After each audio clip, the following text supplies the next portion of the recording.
Hello everyone and welcome back to my channel, and in this short video I will tell you that how you can easily fix Messenger notes not showing. That's quite simple, interesting and easy, so make sure to watch the video till end so you don't make a single mistake. So guys, the first thing you will have to do is to tap on the App Store or Google Play Store if you're on an Android, and then search for Messenger. And if it says update instead of open, you'll have to tap on update, and it will be updated to the latest version and you'll be able to get the notes feature.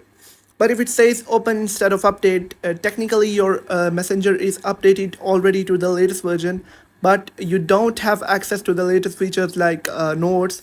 Now there is an option that you can follow to fix this problem. You'll have to head over to the settings of your phone and then tap on general and then iPhone storage, and if you're on an Android, go to the settings and look for app section and then find Facebook Messenger app, and then clear cache and clear data, and then uninstall messenger on an Android and then reinstall it. And if you're on an Android iPhone, you'll have to tap on messenger and then tap on offload app like this, and after offloading it, tap on reinstall app, and basically it will force update your WhatsApp Facebook Messenger to the latest version, and you'll be able to get the notes option in your Facebook Messenger app. I hope you have found the video helpful. If you have found the video helpful, make sure to like the video and hit that subscribe